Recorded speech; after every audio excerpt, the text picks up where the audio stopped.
Boa noite, bem-vindos ao Fórum Vitória Especial desta quinta-feira. Tal e qual como na passada semana, o assunto que vai aqui ser destacado são as eleições no Vitória. O ato eleitoral está marcado para o dia 1 de março. Na passada semana tivemos em estúdio o líder da lista B, António Miguel Cardoso, e esta semana, como prometido, temos em estúdio Luís Cirilo Carvalho, o líder da lista A, que vai também a eleições no próximo dia 1 de março. Boa noite, Luís Cirilo. Boa noite, Abel. É uma vida de mais de 50 anos ligada ao Vitória, enquanto associado. Tem diretamente, do ponto de vista diretivo, o cargo mais relevante, porventura, não sei se concorda ou não, o ter sido vice-presidente de Júlio Mendes, apesar de ter tido outros cargos, obviamente, que são sempre importantes num clube do contexto do Vitória. Em várias ocasiões deixou perceber que poderia eventualmente candidatar-se, o que seria, digamos, quase uma missão de vida, enquanto sócio do Vitória, mas falo só agora, por alguma razão em particular, porque foi desafiado para isso ou porque entendeu que esta era a altura certa? Bom, boa noite também às vitorianas e vitorianos que assistem e ouvem este programa.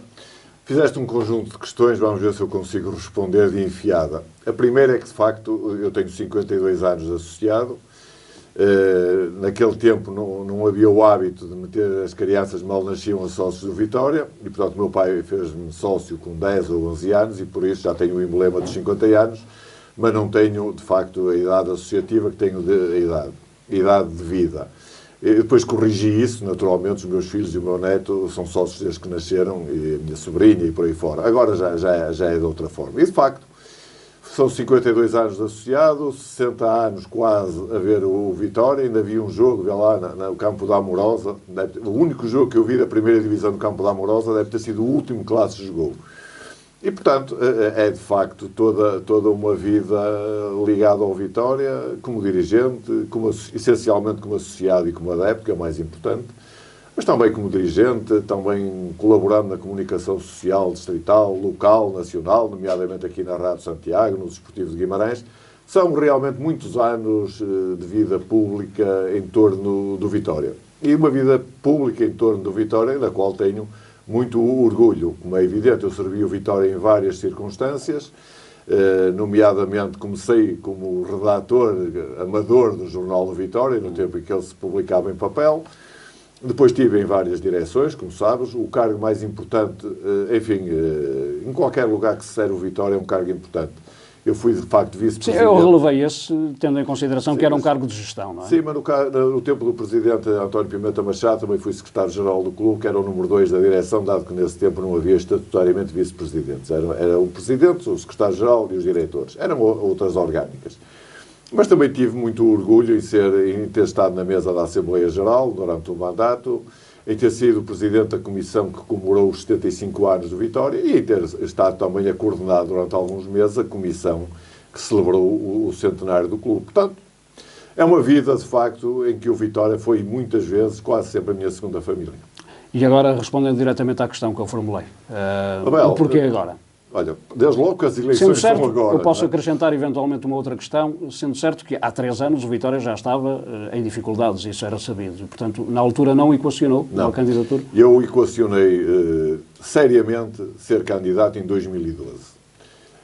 Porque na altura o presidente Emílio Macedo vinha a fazer um mandato já com muitas dificuldades, já com muita contestação, e percebia-se que ele não teria condições, dificilmente teria condições, embora tenha ganho as eleições em 2010 com 70% dos votos. Faço uma lista do Sr. Pinto Brasil, da qual eu também fazia parte, tivemos 30%, e embora tenhamos esclarecido ao longo da campanha eleitoral os vitorianos de todo o Conselho sobre os problemas do Vitória e para o mau caminho para que o Vitória ia, na altura as pessoas preferiram, enfim, há sempre alguma inércia na hora de votar e normalmente quem é presidente parte numa posição de alguma vantagem. E assim foi, o presidente Emílio Macedo ganhou as eleições, mas a situação degradou-se rapidamente e eu, nessa altura, pensei seriamente em ser candidato. Tinha um grupo de pessoas comigo, algumas das quais ainda estão hoje nesta candidatura, outras já não. Mas depois foi convencido por Júlio Mendes. Depois, é verdade, a candidatura que também se esboçava do engenheiro Júlio Mendes falaram comigo e com outras pessoas que estavam comigo, conversámos e entendemos que se calhar para o Vitória seria melhor uma conjugação de esforços em volta de uma só candidatura, até porque nessa altura havia a perspectiva, que depois não se confirmou totalmente, nem parcialmente, de haver em volta do engenheiro Júlio Mendes determinadas pessoas dispostas a investir, que depois acabaram por não investir. Aí sim, em 2012, pensei seriamente em ser candidato.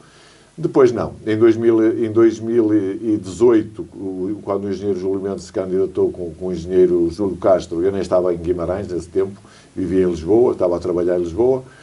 E depois, em 2022, também não. Eu era o coordenador da Comissão de Realização do Centenário, portanto, entendi que não. Quem me tinha convidado, o Miguel Pinto de Lisboa, estava nessa altura a recandidatar-se e eu entendi que não seria digno estar a candidatar-me contra ele. Muito bem. E, portanto, agora cumpre de algum modo um sonho de vida, enquanto vitoriano? De alguma forma, sim. É verdade. Eu sempre não tive uma obsessão, eu não tenho obsessões em torno do Vitória, a não ser ver o Vitória ganhar, mas não tinha a obsessão de ser candidato ou de ser presidente do Vitória. Mas acalentei durante anos essa ideia. E confesso que nos últimos 10, 12, 15 anos acalentei mais fortemente. Ora, as coisas são assim, nem sempre temos condições pessoais que nos permitem estar disponíveis quando às vezes é preciso. E eu entendi que agora sim, nesta altura, tinha essas condições e, portanto, aqui estou. E escolhe um timing que teoricamente não é o mais propício ou longe disso?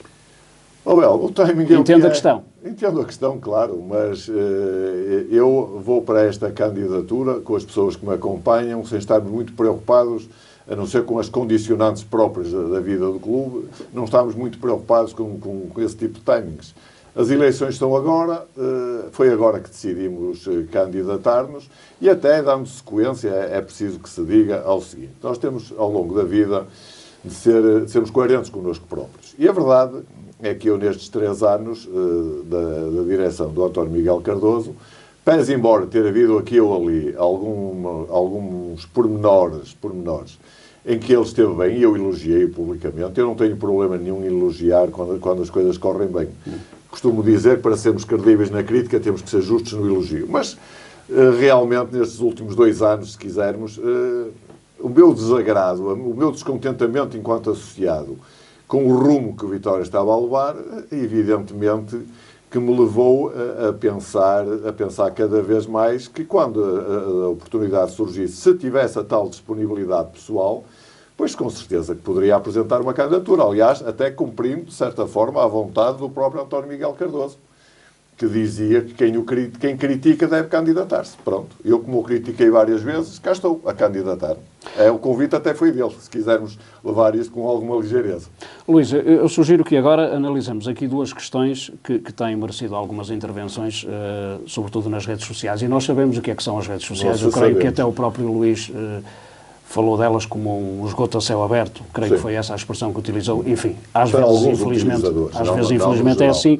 Mas como não podemos ser completamente indiferentes a essa realidade, há aqui um assunto que eu gostaria que esclarecesse. Eu creio que, de resto, até já o abordou numa sessão de esclarecimento em São Martinho de Candoso, certo? Certo. Foi aí. Foi convidado por Miguel Pinto de Lisboa para o cargo de coordenador da Comissão do Centenário, um cargo que desempenharia por 1 ano, recebendo uma avença... Nem tanto. Sim, recebendo uma avença mensal de 2.000 euros e não de 2.500 euros. Certo. Creio que foi esta a explicação que deu em São Martinho de Candoso.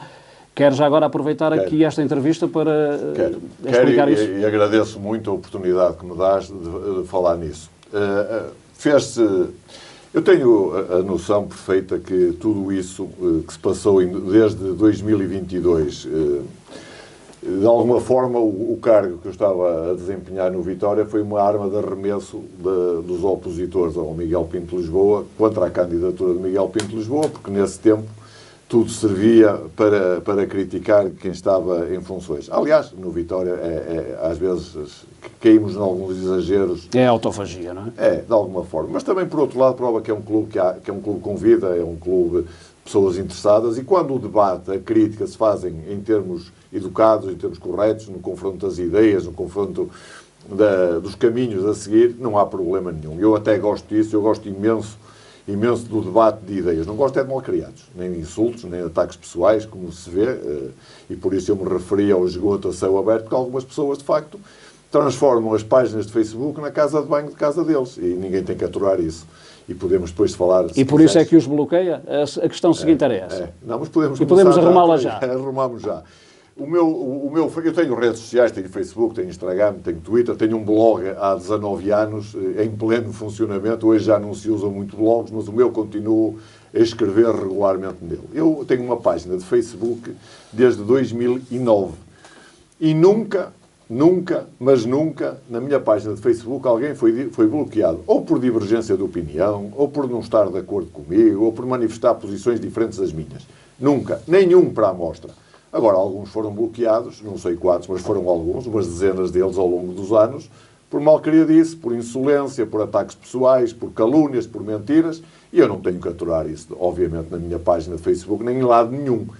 Eu, de outros lados, não me posso defender porque não tenho acesso, mas no que é meu, eu não permito isso, nem permito sequer que insultem outras pessoas. Aliás, é bom que se diga que eu, nas sessões de campanha, já pedi por 2 vezes, não às pessoas da minha lista, porque elas não fazem isso, mas às pessoas que apoiam, para não desferirem ataques pessoais ao candidato e à outra lista.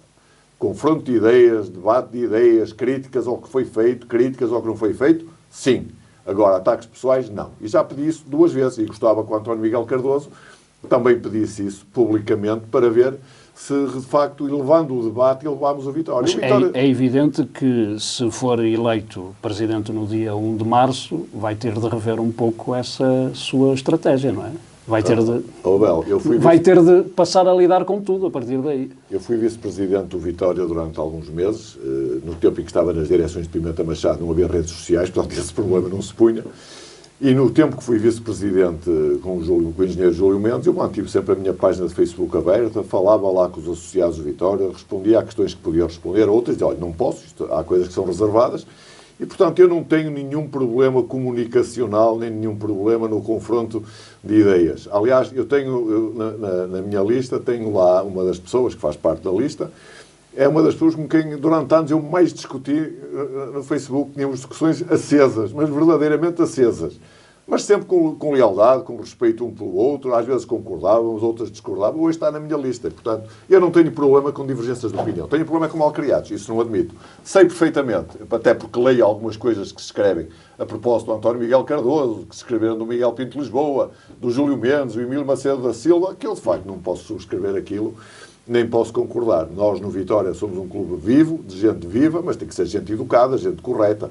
Nós, quanto mais elevado for o debate, quanto mais rico for o debate, mais prestigiamos o Vitória. E sobre a Avença, então, Luís? De uma forma, se conseguir, de uma forma resumida, porque naturalmente temos muitas questões para colocar. Não vou passar 25 minutos a falar disso, como falei na sessão de Cardoso. A questão é muito simples. O Miguel Pinto de Lisboa entendeu convidar-me para a Comissão do Centenário para a coordenar. Eu, num primeiro momento, disse-lhe que não, porque tinha sido presidente da comissão que comemorou os 75 anos e achava que 25 anos depois não faria sentido ser a mesma pessoa.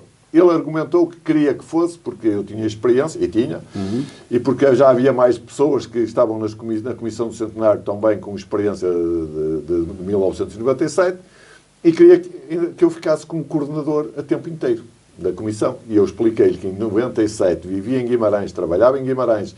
Todo o trabalho que se fazia era ao fim do dia, fora horas de trabalho, às vezes durante a hora de trabalho, uma vez ou outra, mas atualmente, em 2022, eu não tinha essa disponibilidade, já não moro em Guimarães, o que não é inconveniente nenhum, porque nenhum dos últimos presidentes do Vitória mora em Guimarães, o António Miguel Cardoso ou o António Pimenta Machado, só o Emílio Macedo é que mora nas Taipas, bem, e o Sr. Vítor Magalhães também mora em Moreira de Cónicos. Mas, portanto, eu não morava em Guimarães, eu não trabalhava em Guimarães e, portanto, não tinha condições. E ele perguntou, mas se o Vitória te der as condições que tens no sítio onde trabalhas, eu disse, se o Vitória me der e lá me autorizarem uma licença sem vencimento durante 1 ano, eu aí sou capaz de aceitar, porque, de facto, tinha gosto em estar, em participar, em ajudar o Vitória a comemorar um momento tão importante. E acabou por aceitar. Acabei por aceitar. E não lhe ocorreu, na altura, até porque conhecia as dificuldades financeiras que o Vitória atravessava, não lhe ocorreu dizer a Miguel Pinto de Lisboa que não se justificava um cargo desses remunerado? Não me ocorreu, porque, em primeiro lugar, eu acho que aquilo, eu já vou explicitar essa parte. Não me ocorreu. Primeiro porque eu entendi que se o Presidente do Vitória me convidava para um cargo, é porque, por um lado, entendia que havia lugar ao preenchimento desse lugar e, por outro lado, porque entendia que o Vitória tinha condições para pagar, para remunerar a pessoa que fosse ocupar o lugar. E, portanto, a partir do momento que me ofereceram exatamente as mesmas condições e regalias sociais, fizemos um contrato por um ano, um contrato registado, eu paguei impostos, o Vitória pagou impostos, foi tudo legal, não houve nenhum tostão, como se costuma dizer, por baixo da mesa. Foi tudo às clarinhas. E, portanto, aceitei com gosto. E no projeto que então apresentei de programa... Mas justificava-se, Luís? Justificava-se um cargo desses a tempo inteiro? Justificava. Havia, assim, tantas atividades a programar para estar todos os dias a trabalhar havia na Comissão do Centenário? Não havia só atividades a programar. Havia, de facto, muita coisa para fazer. Fazer a ligação do clube com a Comissão, da Comissão com a comunidade, com a Câmara Municipal. E depois havia uma parte que, naturalmente, algumas pessoas se esquecem de referir, que era a parte em que o Miguel Pinto Lisboa me fez o desafio, e eu aceitei, juntamente com as duas pessoas que estavam comigo na Comissão Executiva, porque éramos 3 na Comissão Executiva, embora só eu fosse remunerado, mas depois havia o resto da Comissão. E uma das componentes do trabalho era precisamente o centenário não custar dinheiro ao Vitória. O que é que significa o centenário não custar dinheiro ao Vitória? Significa, em volta do centenário, dos eventos que queríamos fazer do centenário, de todas as realizações que queríamos fazer no centenário, o Vitória, a Comissão do Centenário, nomeadamente eu e as outras 2 pessoas, encontrarmos patrocinadores disponíveis para investirem no centenário. No final, o objetivo era o centenário pagar-se a ele próprio e pagar ao coordenador.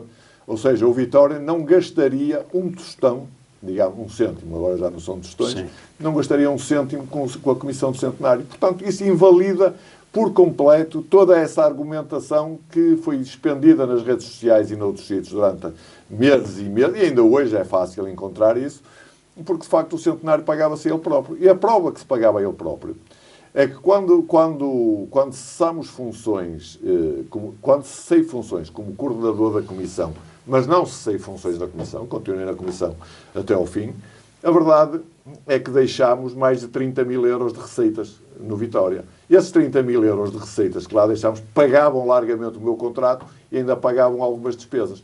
Portanto, eu não custei 1 cêntimo ao Vitória e o trabalho que eu e as outras pessoas fizemos era um trabalho que, se tivesse sido levado até ao fim, ainda daria com certeza ao Vitória um lucro interessante.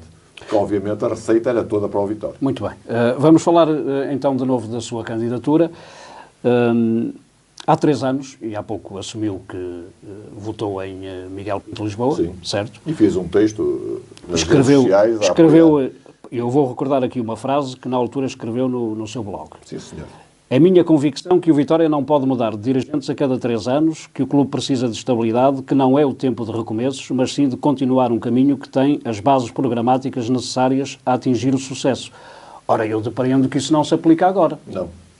Não se aplica agora porque esta direção falhou. É evidente que um clube não pode andar sempre a mudar de direções, exceto se as direções não se revelarem capazes de cumprirem os objetivos. E na altura aplicava-se, tinha corrido assim tão bem.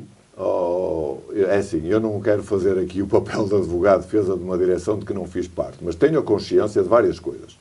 Em primeiro lugar, que o Miguel Pinto Lisboa governou o Vitória num tempo terrível. Foi o tempo da pandemia, em que não havia receitas de bilheteira, não havia receitas de lugares anuais, a Sport TV pagava com grande atraso o dinheiro que tinha a pagar os contratos com os clubes, e mesmo assim eu reconheço que o Miguel Pinto Lisboa não deixou de pagar salários a ninguém durante esse período e ainda conseguiu segurar no clube jogadores ativos, como agora se chama, importantíssimos, que foram de facto o sustento da direção que veio a seguir.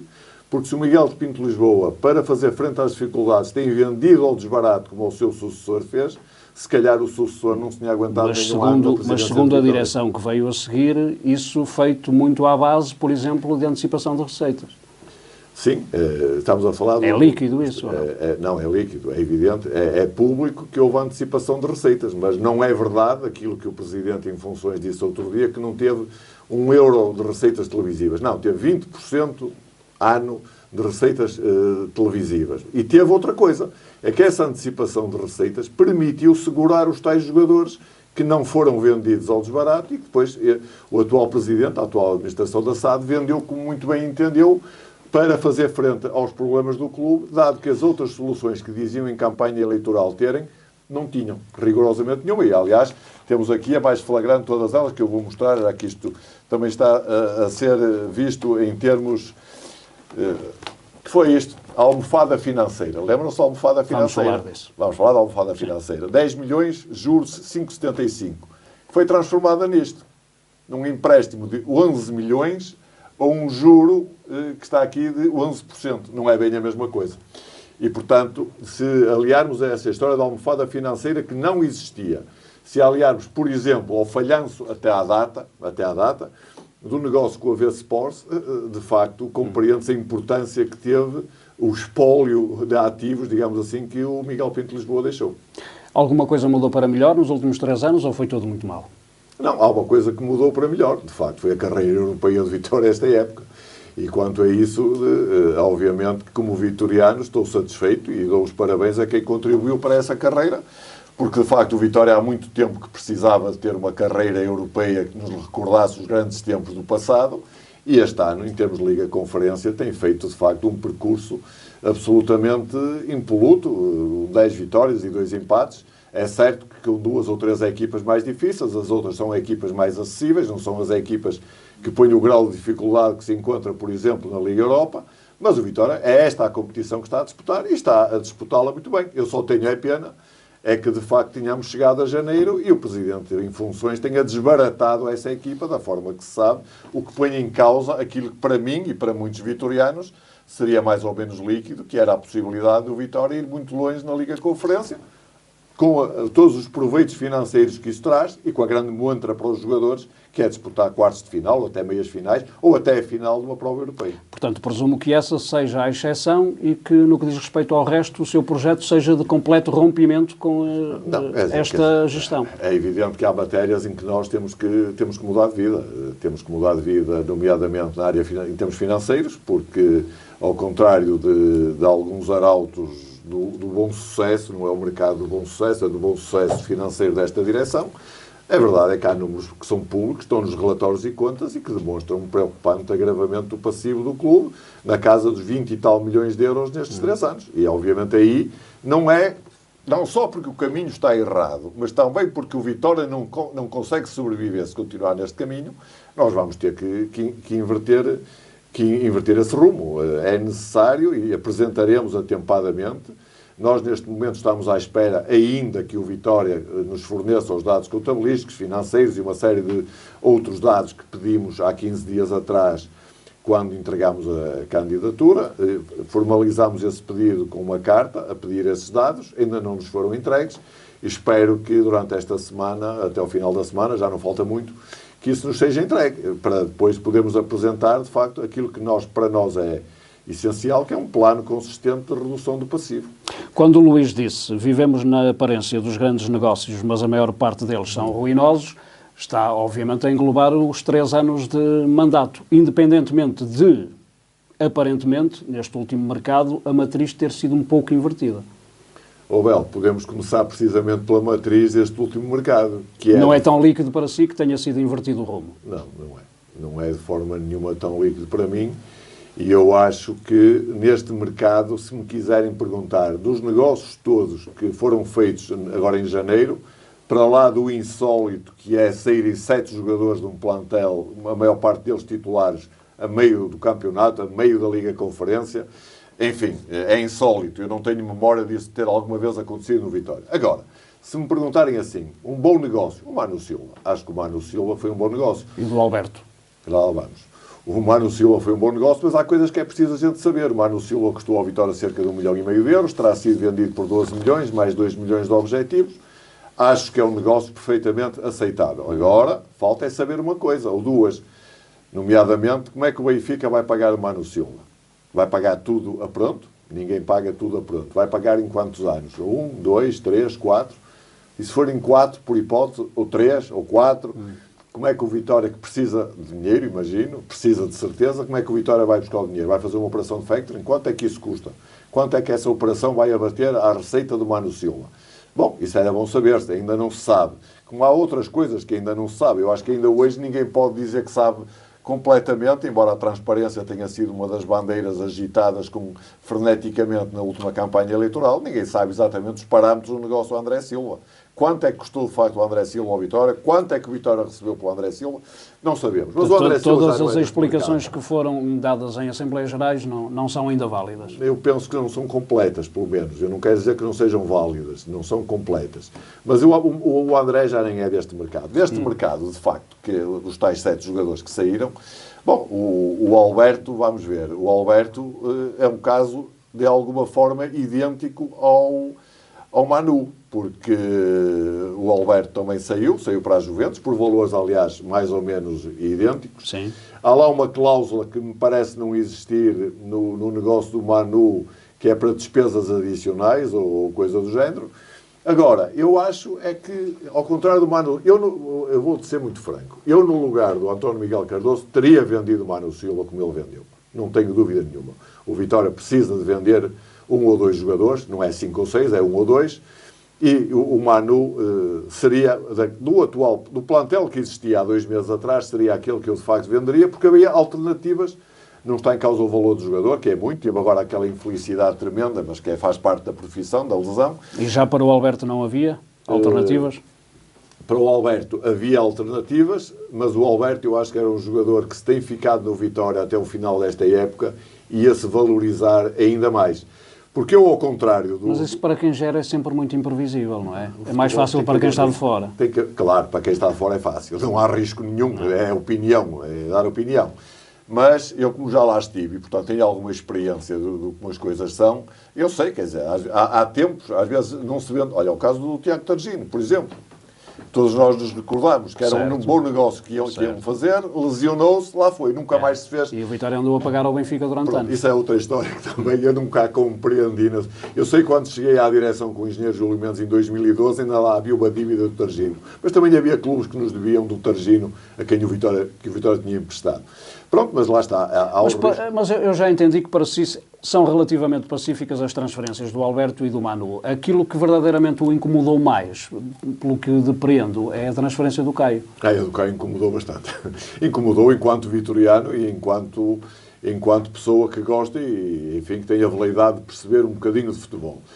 Incomodou por várias razões. Em primeiro lugar, porque o Caio César, basta ver o que o Jorge Jesus disse ele ainda ontem ou anteontem, a dizer que o presidente do Al Hilal fez um grande negócio ao contratar o Caio César. Se o presidente do Al Hilal fez um grande negócio, há outro presidente que não fez um grande negócio de certeza absoluta. Mas porquê? Porque o Caio César, de facto, é um jogador com potencial brutal. É um miúdo ainda, é muito jovem, como sabes. Eu via no Caio César a possibilidade de uma trajetória idêntica à de outro miúdo que veio para a equipa B do Vitória aqui há uns anos atrás, fez um percursozinho na B, foi para a A e hoje é capitão do Barcelona, que é um dos maiores clubes do mundo, um tal Rafinha. O Caio César tinha tudo para ser um jogador idêntico a esse, ao Rafinha, e oxalá consiga, embora, do meu ponto de vista, ao ir para a Arábia, talvez tenha dado um passo ao lado em vez de dar um passo em frente. Mas isso é problema dele. O problema do Vitória é que, de facto, o Caio César é um jogador de grande potencial. Mas, infelizmente, o Rafinha também não foi assim uma venda tão avultada quanto isso. Mas pronto, outros tempos. Mas quantas vendas avultadas se fizeram neste clube, Abel? Desde sempre? Não, desde sempre não. Eu recordo quando vendemos o Pedro Barbosa e o Pedro Martins ao Sporting, foi um negócio de excelência. Como o Bebé ao Manchester United, foi outro negócio extraordinário. E o próprio Tapsoba. Esse terá sido o melhor de todos, que ele nem jogou no Vitória. Quem? O Bebé fez 3 jogos particulares e eu vi 2. Pronto. Mas agora, então o Caio. O Caio, vamos ao Caio. O Caio era um jogador, primeiro era um jogador insubstituível na equipa, no atual quadro. E os jogadores que vieram, com todo o respeito, espero que venham para ajudar e virão, não o substituem. Depois é um jogador com potencial brutal e foi vendido, enfim, o negócio é escandalosamente mau. Nem sequer é mau, o negócio é escandalosamente mau. E porquê? É muito simples. Anunciados 9 milhões. Bom, nós se quisermos acreditar em tudo o que lemos, ficávamos todos contentes. Agora, temos a obrigação de depois desmontar, é como no Lego, é preciso desmontar as peças para perceber como é que elas se montam. Isto de contas feitas ficará perto dos 5, será mais ou menos isso? Menos e isso. Com comissões menos ainda. Bela, as contas são fáceis de fazer. O Vitória recebeu, em teoria, 9 milhões de euros pelo Caio César. 9 milhões. É os números que a gente conhece. Pagou ao Coritiba 4 milhões e 200 mil pelo Caio César. Pagou 300 mil euros do empréstimo da época passada. há de ter pago, penso eu, de comissionamento, no mínimo 1 milhão de euros, porque hoje os empresários fazem-se pagar caros. Há os salários que o Vitória lhe pagou, que também abatem naturalmente, há o custo e há o proveito, e, portanto, nos custos estão os salários. Eu acho que o Vitória, no Caio César, espero um dia saber a verdade toda, e se ganhar as eleições no dia 1 de março vou sabê-la muito depressa e comunicá-la aos associados. Eu acho que o Caio César, o Vitória, não deve ter recebido mais de 3 milhões de euros. É conta muito por alto, à volta disso. Se alguém me achar que o Caio César, por 3 milhões de euros, foi bem vendido, bem, eu vou ali e já venho, como se costuma dizer, foi um péssimo negócio. Mas há outros negócios que eu não entendo. Por exemplo, o Vitória deu o Tomás Ribeiro ao Farense. Deu de borla, ficou com uma porcentagem de passe, vale não vale nada. Sim. Foi buscar o Filipe Relvas ao Portimonense, pagou 700 mil euros pelo... Quer dizer, onde é que está a lógica deste negócio? O Tomás Ribeiro é um jogador, o Filipe Relvas são jogadores equivalentes, o Tomás Ribeiro estava entrosado na equipa, não era titular, mas era um suplente utilizado, até marcou um golo que nos alegrou muito em Braga na primeira volta, e eu não percebo, quer dizer... E os 3 milhões pelo Beni também são um exagero? Eu faço a pergunta de outra maneira. O Vitória tem hoje uma situação financeira que lhe permita pagar 3 milhões por um médio que joga no Casa Pia? Eu espero que tenha sido um bom investimento, mas também gostava de perceber como é que o Vitória vai pagar o jogador ao Casa Pia. Gostava de perceber se ele vale os 3 milhões. Bem, temos que ver. Nós já tivemos aqui um jogador pelo qual pagámos 4 milhões e vendemos 3 milhões isto agora, como já se percebeu, é pagar à distância, todos, não é? Todos pagam à distância. Pois, mas nós não nos podemos queixar dos que nos pagam à distância e depois louvar aqueles que nos admitem que paguemos à distância, como aconteceu com um elogio que eu achei verdadeiramente extraordinário um destes dias do Presidente em funções ao Presidente do Benfica por causa do negócio do Alfa Semedo. O negócio do Alfa Semedo, as pessoas têm que ter das coisas, o Alfa Semedo, o Vitória, quando contratou o Alfa Semedo, estabeleceu um plano de pagamento com o Benfica. A tal coisa, pagar à distância, como é evidente. Pronto, e quando o atual Presidente entrou em funções, o plano de pagamento estava a ser cumprido, não havia pagamentos em atraso. Se depois o Benfica teve muita paciência e esperou anos, é porque alguém se atrasou a pagar. Mas só se pode queixar dele próprio, não se pode queixar de mais ninguém. Há pouco o Luís Cirilo, e vamos mudar de tema, abordou a questão da V-Sports, a entrada da V-Sports na estrutura acionista do Vitória, que, na sua ótica, não trouxe absolutamente nada de relevante. Aquilo é assim, essa é mais um exemplo excelente da vida de aparências que o António Miguel Cardoso imprimiu ao Vitória. Porque, efetivamente, a V-Sports nem sequer foi um achado dele, digamos assim. A V-Sports tinha estabelecido as primeiras negociações com o Vitória ainda com a anterior administração. Houve eleições, ganhou a lista que ganhou. Num primeiro tempo não queriam saber da V-Sports para nada. E depois assistimos, todos, ao afirmar publicamente que havia pareceres de 1.500 juristas ao serviço da ONU e de outras instâncias internacionais que garantiam que não havia incompatibilidade nenhuma entre o Vitória, o Aston Villa, a V-Sports, era tudo no reino das maravilhas. Fazia quase lembrar a famosa tranquilidade do António Miguel Cardoso quanto às habilitações do Paulo Turra. Estava tudo bem. Conclusão. O que é que aconteceu? Percebeu-se que a UEFA não permitia. Sim. O Vitória teve que recuperar algumas das ações que tinha vendido à V-Sports e a V-Sports nem é investidor, não é mais do que um credor do Vitória. Também pedimos, por escrito, à direção do Vitória que nos forneça o ponto de situação do negócio com a V-Sports, porque nós, naturalmente, também queremos saber as linhas com que nos vamos cozer no caso de ganharmos as eleições como esperamos. Eu já disse e repito, nós temos 2 grupos interessados em investir no Vitória, mas obviamente que a prioridade terá que ser falarmos com a V-Sports, porque o presidente atual disse destes dias, numa entrevista, creio que até o Desportivo de Guimarães, a V-Sports não veio para investir. Então veio para quê? Quer dizer, veio para quê? Para emprestar dinheiro. Isso, os bancos aqui prestam dinheiro, não são as V-Sports da vida. E, portanto, primeiro queremos saber qual é o ponto de situação exato neste momento do negócio com a V-Sports, quanto é que o Vitória lhe deve, qual é a intenção da V-Sports, e ganhando as eleições como esperamos, teremos uma conversa, obviamente, com a V-Sports. Aliás, eu recordo, e também li no Desportivo de Guimarães, não é para fazer publicidade, que o Presidente disse, alto e bom som, que em outubro ia reunir com a V-Sports e com a UEFA para esclarecer o ponto de situação. Outubro foi o ano passado, foi há 4 meses, não conheço. E pelos vistos ainda não há novidades da UEFA a propósito disso, não é? Pois, não houve reunião. E como não houve reunião, não pode haver novidades. O que é que quis dizer numa live do 00, em outubro de 2023? Sim. Aconteceu. Aconteceu, sim. Claro. que a Visports já não estava no Vitória e que o clube tinha pedido um empréstimo a juros exorbitantes, estou a citar, para comprar de volta a parte que a Visports tinha. A Visports já tinha ido embora, não tinha ido. A Visports, como investidor, já tinha ido embora, evidentemente que tinha, e por isso, repara, a Visports retirou os seus administradores do Conselho de Administração. Então, nessa altura, era uma questão de semântica. O que o Luís estava a dizer. Era um pouco isso. A Visports não foi formalmente, totalmente embora. Mas como entidade interventiva e participativa tinha ido embora. E penso que isto que eu mostrei há bocado é esse tal empréstimo feito a juros exorbitantes, ao contrário da famosa almofada financeira, que era a metade do juro. E, portanto, a almofada não existiu. Claro que não. Apesar do Presidente ter dito na passada semana que ela sempre existiu, que se não tivesse existido, como é que tínhamos chegado até aqui? A almofada que existe é aquela em que ele deita a cabeça à noite para dormir. Com Portanto, nunca existiu essa almofada financeira? Eu acho que não. Se a almofada financeira é um juro a 11%, isso não é almofada nenhuma. Eu até me recordo de uma entrevista em que ele disse, eu também por acaso não trouxe esse recorte, mas tenho lá, posso até mostrar numa sessão que disse que a almofada eram 20 milhões e não 10 milhões, que era um juro entre 5% e 7%, e como era um homem sério não admitia que pusessem em dúvida. Pronto, eu não ponho em dúvida que ele seja um homem sério. Não quero sequer ir por esse caminho. Agora que realmente nesta matéria da almofada financeira, a realidade não corresponde à aparência. O Luís disse há pouco que já iniciou contactos, creio que com eventuais investidores ingleses e norte-americanos. Não, é assim? Ingleses e portugueses. Ingleses e portugueses? Não. O John Texor não é para, não é para que chamar. E, portanto, mas isto está dependente da tal questão da Visports? Está. E os investidores sabem disso. Que só haverá desenvolvimento das negociações, embora não estejam disponíveis para investir no Vitória, se a Visports nos disser formalmente que não está disponível, que não interessa o Vitória como clube para participarem. Eu não sei.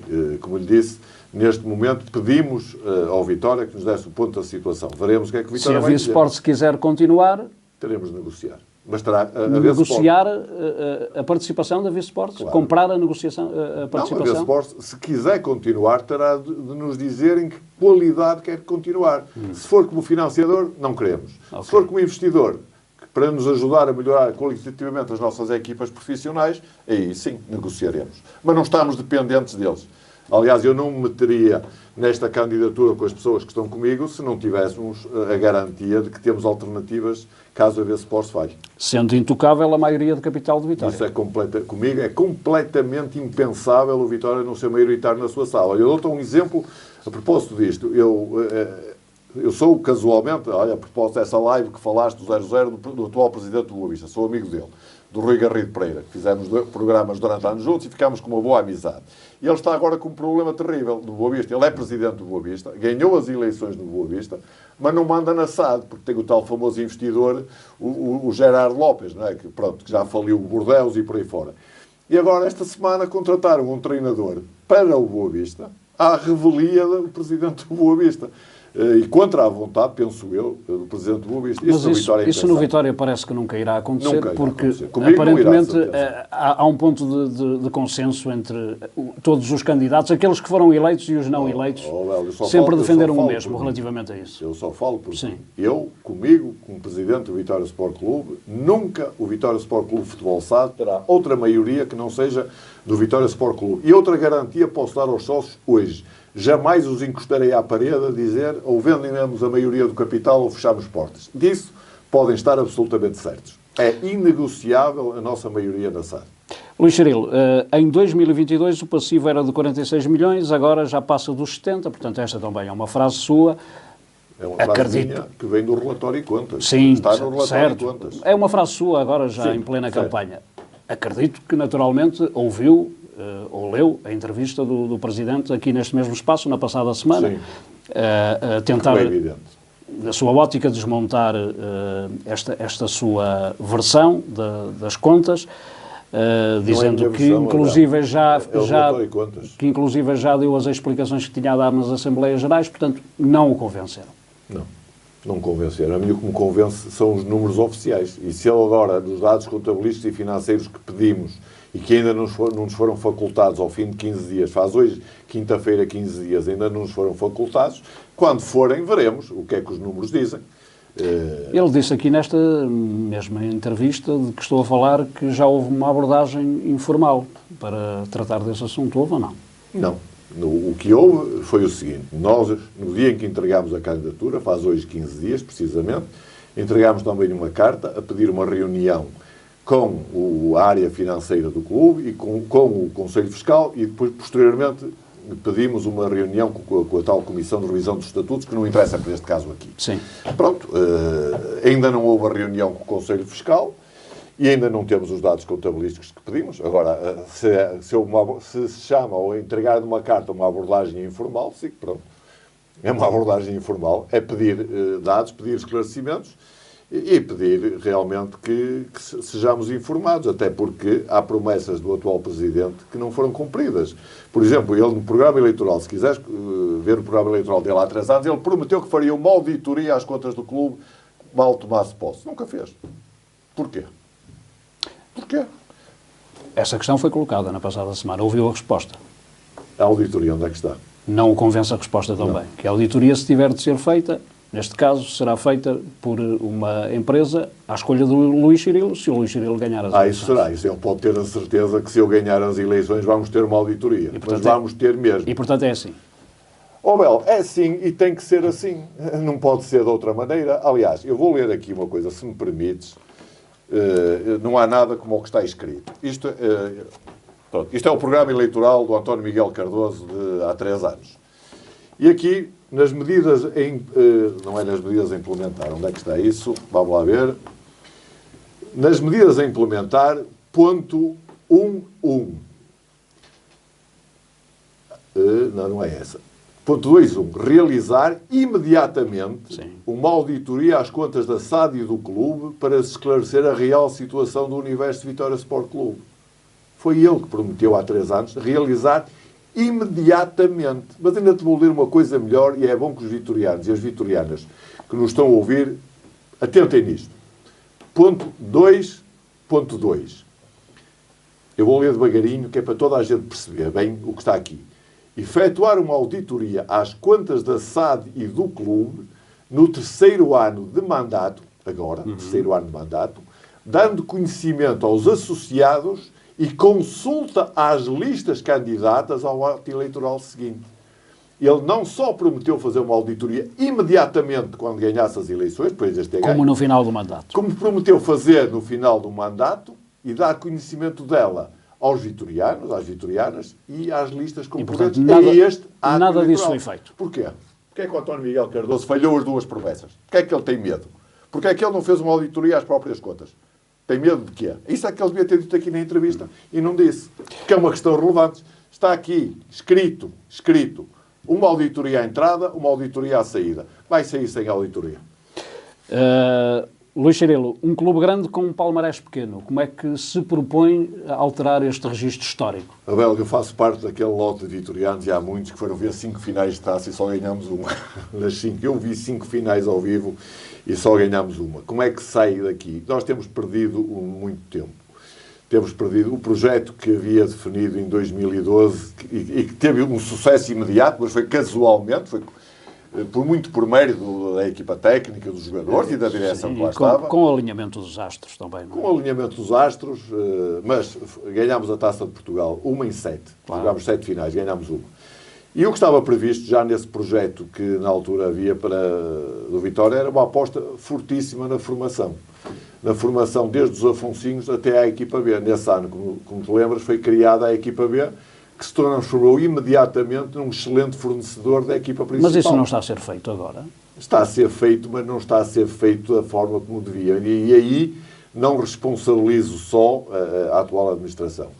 Eu penso que o Vitória, em termos da equipa B, tem tido uma política um pouco errática. E a prova disso é que a equipa B esteve na 2ª Liga, desceu à 3ª, voltou a subir, fez 3 anos bons com o Vítor Campelos e depois caiu aos trambolhões até à 4ª Divisão. Sim, mas mesmo estando no Campeonato de Portugal não deixa de produzir jogadores para a equipa principal. Outro, sim, um ou outro. Sim, mas aqueles que são os melhores. O objetivo a 10 anos, o objetivo que estava traçado em 2012, já passaram os 10 anos, era termos 10 anos depois 80% dos jogadores feitos na formação e 70% portugueses. Portanto, quer recuperar isso, é? Quero, de alguma forma, recuperar isso. E por isso acho importantíssimo a questão do novo complexo desportivo, para dar outras condições ao futebol profissional.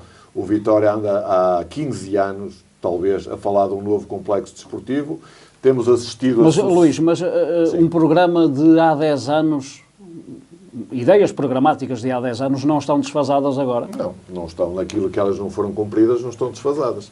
E, portanto, continuamos a achar que é preciso investir seriamente na formação, nas condições logísticas, nas condições de treino, na hierarquia técnica das equipas da formação, e depois é preciso outra coisa que eu defendo também para o futebol profissional, e que já o citei várias vezes, que é o seguinte: eu acho que o futebol profissional do Vitória tem que ter um modelo parecido com o modelo inglês. Ou seja, eu dou sempre um exemplo de topo, que é o Sir Alex Ferguson, e eu gostava, e vamos ver se isso é possível, ter no Vitória um treinador cujo perfil seja idêntico a esse. Um treinador que treine a equipa principal e que superintenda a todas as outras equipas, escolhendo os treinadores, em consonância com a direção e com o diretor desportivo, mas que tenha, de facto, tutela sobre todo o futebol do Vitória. Para quê? Apenas um pequeno exemplo, para que um miúdo que começa a jogar a equipa do Sub-15 ou até nos Afonsinhos, começa a jogar como defesa esquerda com um determinado dispositivo tático, quando chegar à B e à equipa A, continua a jogar da mesma maneira, para que a integração seja muito mais fácil. E, portanto, teremos que encontrar essa figura. Isso é mesmo meter uma lança em África, como se costuma dizer, porque o futebol português, digamos que não é muito adepto desse tipo de estratégia. Se viéssemos para fazer como os outros, não valia a pena. Eu costumo dizer, se fosse fácil, estavam cá outros. Nós estamos cá para fazer realmente diferente. E quando falo no futebol, falo das modalidades também. Porque as modalidades pelas quais tenho um particular carinho... Já vamos falar sobre isso, está bem? Deixa-me só colocar outra questão ainda ao nível do futebol profissional, e que tem a ver com outra ideia que lançou, que quando diz que o Vitória também tem de crescer na influência, tem de estar representado nos órgãos decisivos, tem de ser ouvido, respeitado. A questão que lhe coloco muito diretamente é esta: faz bem o Vitória não apoiar Pedro Proença na liderança à Federação? Eu não conheço as razões que levaram o Vitória a optar pela candidatura do Nuno Lobo. O que posso dizer é que, embora não tenha nenhuma simpatia, não é pessoal, isto não há nada pessoal, a simpatia pelo dirigente desportivo Pedro Proença, é evidente que eu, ganhando as eleições, se ele ganhar as eleições na Federação Portuguesa de Futebol, trabalharei com ele sem qualquer reserva mental em relação a isso. Agora, acho é outra coisa. E poderá até ter que trabalhar com Artur Soares Dias na Liga. Estás-me a rogar pragas hoje. É o que é, não? É o que for. É evidente que esse ganhar de influência do Vitória, que eu falo, e tenho falado repetidas vezes, já há anos, não é de agora, também passará por tentar influenciar as próximas eleições para a Liga, de forma a que o presidente que venha a ser escolhido na Liga, e aí sim o Vitória tem que ter uma palavra muito importante a dizer, ao contrário da Federação, onde os clubes não são grandemente chamados a dar opinião. Aliás, até acho, é a minha opinião, vale o que vale, que os clubes nem se deviam imiscuir diretamente nas eleições federativas. Isso é uma questão mais das associações, embora os clubes tenham lá os seus delegados a representar, mas são um número reduzido. Acho que o Vitória escusava, sinceramente, se ter metido nessa polémica das eleições da Federação, a apoiar o Nuno Lobo contra o Pedro Proença. Ganho o que ganhar, e eu, se ganhar as eleições no Vitória, como espero, trabalharei sem reserva mental com qualquer um deles, porque, de facto, as decisões que estão a ser tomadas não foram tomadas por mim. E escusava porque isso está a repercutir-se negativamente dentro do campo? Acredita nessa tese ou não? Well, eu gostava bem de responder a isso. Confesso que outro dia estava a ver um jogo com o Arouca e isso veio-me à cabeça mais do que uma vez, mas são apenas teorias da conspiração. Como sabes, temos falado disso ao longo dos anos, muitas vezes. Uma das lutas fundamentais que há é pela verdade desportiva no futebol. Eu tive alguma esperança que a introdução, por exemplo, do VAR fosse um passo em frente na verdade desportiva, mas o VAR, infelizmente, é cada vez mais o crime perfeito e não um contributo para a verdade desportiva. E, portanto, enfim, é dentro... Olha, essa pergunta é muito oportuna, porque é precisamente nesse quadro de suspeição que se vive no futebol português, e o Vitória tem muitas razões para suspeitar, porque há poucos clubes que tenham sido, ao longo dos anos, tão prejudicados como nós, não só pelas arbitragens e pelos VARs, pelos conselhos de disciplina, Ainda recentemente nos abriram um processo disciplinar porque leram num jornal qualquer coisa a respeito que se tenha passado no nosso estádio num jogo com o Porto, desta época, e levámos com um processo disciplinar porque um jornalista, que se calhar tinha umas orelhas de elefante, deve ter ouvido que ninguém ouviu. E levámos um processo disciplinar, pés embora, toda a gente, do Vitória, do Porto, o jogador pretensamente ofendido, todos eles terem negado que se tenha passado, fosse o que fosse. Levámos um processo disciplinar.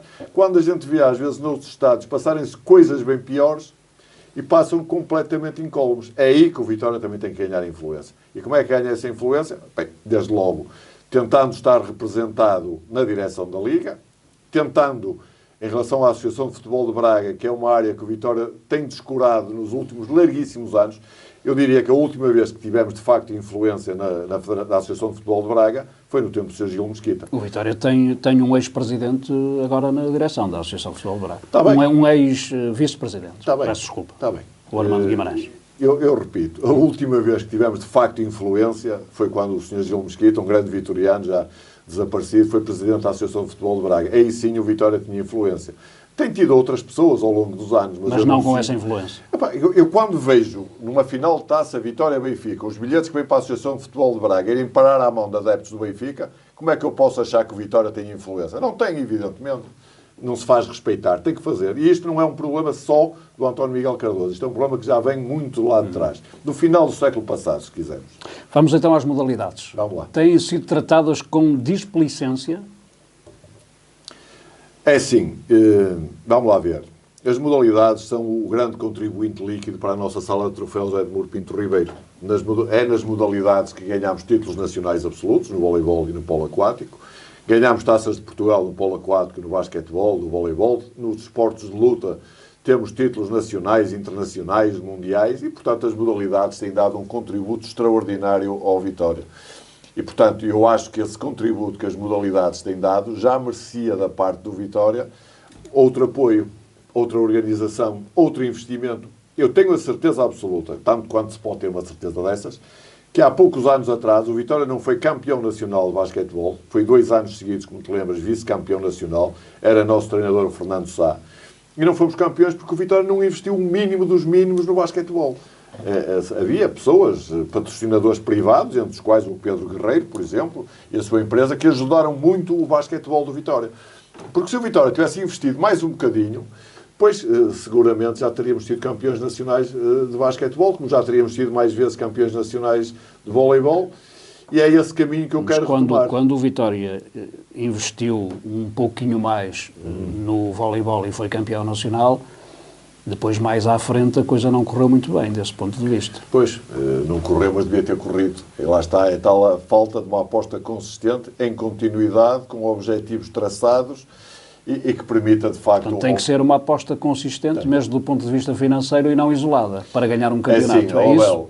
Uma das reformas que eu farei no Vitória com a minha equipa, se ganharmos as eleições, não é uma reforma, é uma revolução. Uma revolução do Departamento Comercial e de Marketing do Vitória.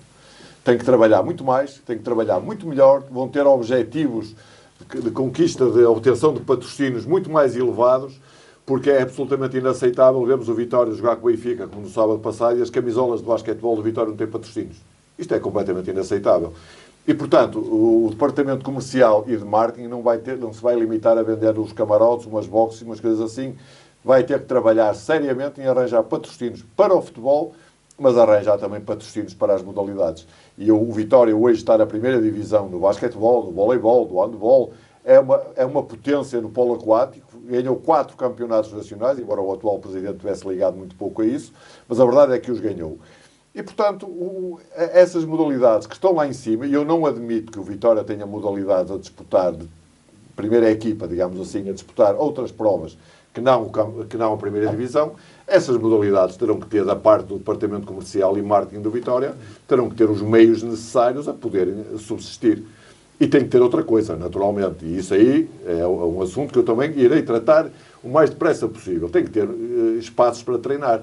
O Vitória gasta hoje muito dinheiro a alugar pavilhões para treinar as modalidades, para treinar os escalões de formação das modalidades. Há promessas antigas da Câmara que não estão cumpridas em relação a construir 2 pavilhões de treino para o Vitória, e eu, naturalmente, não vou esquecer disso. Aliás, até digo aqui, assim, uma coisa, enfim, que é mais ou menos isto. Com o dinheiro mal gasto que o atual Presidente gastou a despedir treinadores ao fim de 3 jogos, ou ao fim de 8 ou 9 jogos, se calhar já se tinha construído pelo menos um desses pavilhões para treinar as modalidades, porque, efetivamente, estamos a falar de verbas elevadíssimas e muito mal gastas, digamos assim. Estamos quase a terminar a nossa conversa. Ora, precisamente, aproveitando essa deixa, falou na Câmara e esteve reunido com o Presidente Domingos Bragança na passada sexta-feira, creio eu, para perceber o ponto da situação relativamente ao projeto de construção da nova academia. Podemos saber o que é que foi tratado, o que é que lhe foi dito? Podem, muito simples. Aquilo foi em primeiro lugar, foi uma reunião de apresentação de cumprimentos,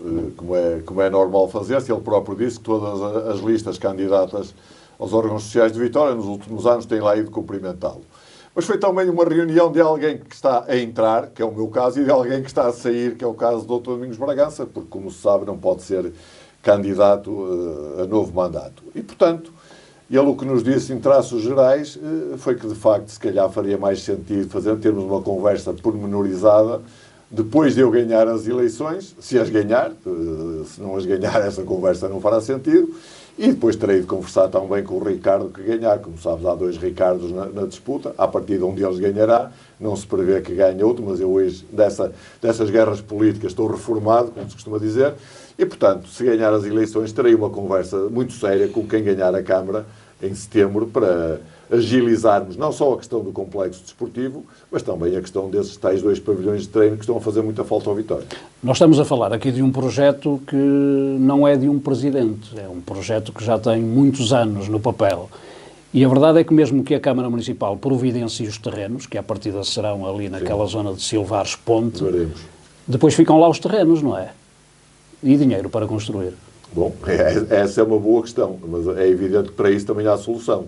Primeiro teremos de ver se os terrenos são lá ou não são lá. Eu, neste momento, tanto quanto sei, o que se sabe é que ainda não há uma perspectiva, até, ou como dizem, uma comissão nomeada na Câmara, que integra vereadores até do Partido Socialista e do PSD, para estudarem a situação. Portanto, ainda estamos a estudar a situação, ao contrário do que foi dito, quer pelo Presidente de Câmara, quer pelo atual Presidente de Vitória, que diziam que ainda neste mandato as obras iriam iniciar-se, até a primeira fase poderia estar pronta. Nem está pronta a primeira fase, nem há terrenos, há uma perspectiva dos terrenos, não há projeto, não há nada. E, portanto, é evidente que... está aí a criar-se quase que uma utopia? Não pode estar uma utopia. Eu já disse muito claramente o seguinte: por mim, pelas pessoas que estão comigo na minha lista, o novo complexo desportivo do Vitória será no Concelho de Guimarães. Veremos aonde. Eu, sinceramente, não tenho muita simpatia pela solução Silvares, porque pelos terrenos que me foram apontados, são terrenos numa zona que não garantem, do meu ponto de vista, a tranquilidade e a privacidade que o complexo desportivo deveria ter. Poderão ser lá, se não houver outra alternativa, mas gostaria de estudar outras hipóteses, mas é estudar rapidamente, não é passar um ano a estudar hipóteses. Pronto, o que é que isso significa? Significa que faremos tudo para que o novo complexo desportivo do Vitória seja em Guimarães.